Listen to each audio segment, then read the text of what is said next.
राम सहित चारों भाइयों का जन्म। चैत्र का पवित्र महीना था। नवमी तिथि थी। शुक्ल पक्ष तथा भगवान का प्रिय अभिजित मुहूर्त था। लगभग दोपहर का समय था। न सर्दी थी न धूप थी। शीतल मंद सुगंधित पवन बह रही थी। वन फूले हुए थे। वृक्ष लताओं पर नव पल्लव और कोपलें प्रस्फुटित हो रही थी। देवता हर्षित थे। संतों के मन में हर्ष की हिलोरें उठ रही थी। निर्मल आकाश में देवताओं के समूह आ जुटे। गंधर्वों के दल नाच गान करने लगे। आकाश से पुष्प वर्षा होने लगी। इस अवसर का तुलसीदास जी ने कितना सुंदर वर्णन किया है। भय प्रकट कृपाला दीन दयाला कौसल्या हितकारी, हर्षित महतारी मुनि मनहारी, अद्भुत रूप बिचारी, लोचन अभिरामा तनु घन श्यामा, निज आयुध भुज चारी, भूषण बनमाला नयन विशाला, शोभा सिंधु खरारी। अर्थात दीनों पर दया करने वाले कौसल्या के हितकारी कृपालु प्रभु प्रकट हुए, अर्थात जन्म लिया। मुनियों के मन को हरने वाले उनके अद्भुत रूप का विचार करके माता हर्ष से भर गईं। उनका मेघ के समान श्याम शरीर नेत्रों को आनंद देने वाला था। चारों भुजाओं में अपने आयुध धारण किए हुए थे। दिव्य आभूषण और वनमाला पहने हुए थे। उनके बड़े बड़े नेत्र थे। इस प्रकार से शोभा के समुद्र तथा खर राक्षस को मारने वाले भगवान प्रकट हुए। रानी कैकेयी ने एक सुंदर पुत्र तथा सुमित्रा ने 2 सुंदर पुत्रों को जन्म दिया। अयोध्या के घर घर में मंगलमय बधाइयां बजने लगीं। स्त्रियों के झुंड जहां तहां आनंद में मगन हो रहे थे। दिन महीने भर का हो गया, पर इस रहस्य को कोई नहीं जान पाया। सूर्य देव अपने रथ के साथ वहीं रुक गए। फिर रात किस तरह होती। इस अवसर पर राजा दशरथ ने खूब दान पुण्य किया। जिसके मन को जो अच्छा लगा उसे दान स्वरूप वही प्रदान किया गया। हाथी, रथ, घोड़े, सोना, गायें, हीरे और तरह तरह के वस्त्र दान में दिए गए। इस प्रकार हर्ष उल्लास के वातावरण में कुछ दिन व्यतीत हो गए। तब नामकरण संस्कार का समय जानकर राजा ने गुरु वशिष्ठ को राजमहल में बुलाया और बड़े विनीत स्वर में जातकों के नाम रखने के लिए आग्रह किया। सब प्रकार से शुभ अवसर जानकर गुरु वशिष्ठ बोले, हे राजन, ये जो सुख की खान है और जिनसे कण कण सुखी होता है, उनका नाम राम है। जो संसार का भरण पोषण करने वाले हैं, उनका नाम भरत है। जिनके स्मरण मात्र से शत्रु का नाश होता है, उनका नाम शत्रुघ्न है। और जो शुभ लक्षणों के धाम हैं, श्री राम के प्रिय हैं तथा जगत के आधार हैं, उनका नाम मैं लक्ष्मण रखता हूँ। फिर गुरु वशिष्ठ बोले, हे राजन, आपके चारों पुत्र वेद के तत्व हैं। आपस में इनका घनिष्ठ प्रेम सबके लिए अनुकरणीय रहेगा। बाल लीला एवं यज्ञोपवीत संस्कार। अयोध्या में चहुं ओर आनंद की वर्षा हो रही है। बाल रूप चारों भाई अयोध्या के महल में नाना प्रकार की बाल लीलाएं करते हैं। अपने बाल सखाओं के साथ प्रभु खेल में इतने मगन रहते हैं कि राजा दशरथ के द्वारा दुग्ध पान या भोजन के लिए बुलाए जाने पर भी खेल छोड़कर आने को तैयार नहीं होते हैं। राजा बार बार आग्रह करते हैं, फिर मनपसंद चीजें देने का लालच देते हैं। कौशल्या सहित सभी रानियां इन बच्चों के अजब गजब कौतुक देख देख कर निहाल हुई जाती हैं। पुरवासी भी नित्य सुबह शाम बालकों की एक झलक पाने के लिए राजा प्रसाद के द्वारों पर खड़े टकटकी लगाए रहते हैं। बाल सखाओं के साथ प्रभु राम का रूठना मनाना चलता है। 3 लोक के स्वामी खेल खेल में सखाओं की सवारी बनते हैं। माताएं उन्हें पकड़ने के लिए आगे बढ़ती हैं तो वो बल खाकर दूसरी ओर दौड़ जाते हैं और माताओं को खूब छकाते हैं।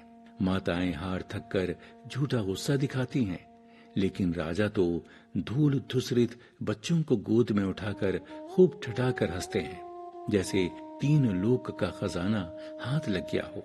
राजा अपने साथ खाने पर बिठाते हैं, पर बालक मुंह पर दही भात लिपटाए तथा मुंह में रोटी का टुकड़ा दबाए इधर उधर भागते फिरते हैं। अयोध्यावासी ही नहीं, आकाश से देवता भी प्रभु की बाल लीलाओं को देखते हुए दिन बिताते हैं।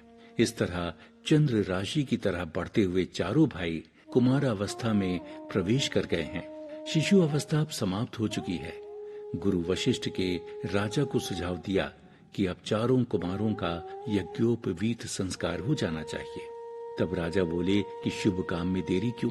शीघ्र सब कुटुंबी और नगरजनों की उपस्थिति में चारों भाइयों का उपनयन संस्कार हुआ।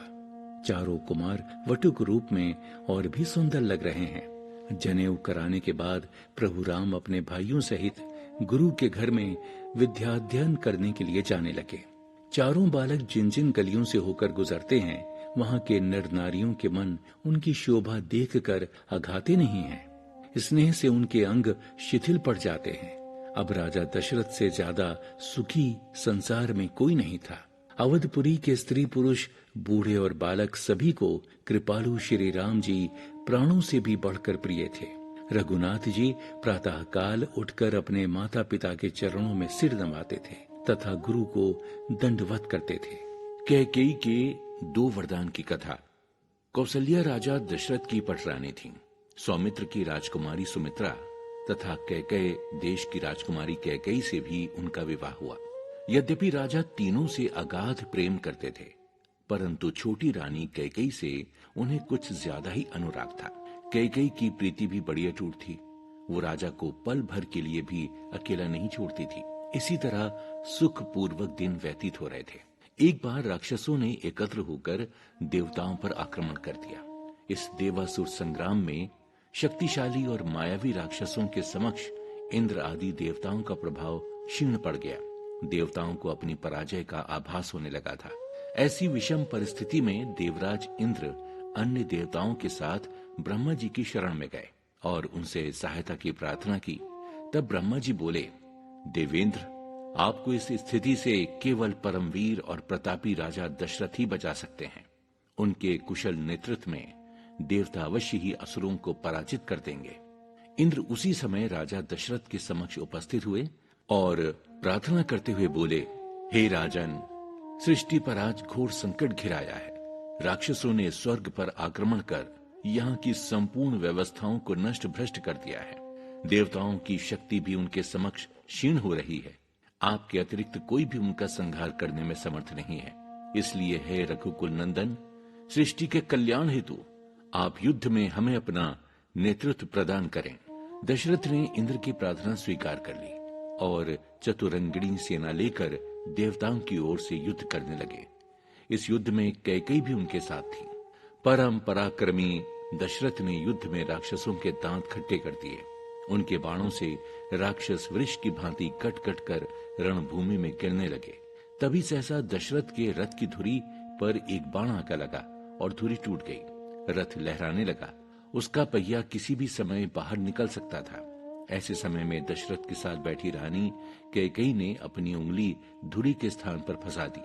पहिया अपने स्थान पर जाकर पुनः स्थिर हो गया। इस प्रकार कैकेयी ने राजा दशरथ की रक्षा की। दूसरे दिन राक्षसों ने पुनः पूरे वेग से दशरथ पर आक्रमण किया।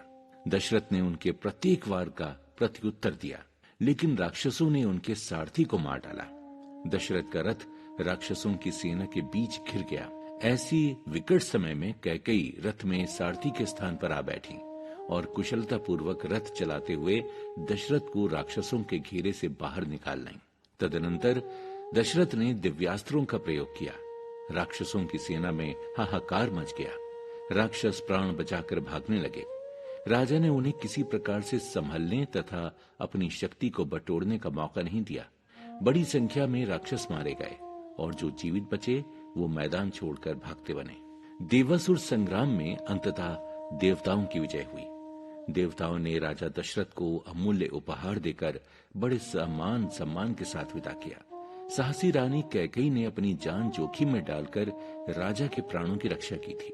इसलिए उन्होंने इस विजय का सारा श्रेय कैकेयी को दिया और खुश होकर रानी से 2 वरदान मांगने को कहा। इस पर रानी कैकेयी ने कहा, महाराज, इसमें मेरा कोई पराक्रम नहीं है। मैंने तो अपना कर्तव्य पूरा किया है। रही वरदान की बात, तो जब मुझे जरूरत होगी तब मांग लूंगी। अभी मुझे आपके सिवा कुछ नहीं चाहिए। मैं तो आपका स्नेह भर चाहती हूँ।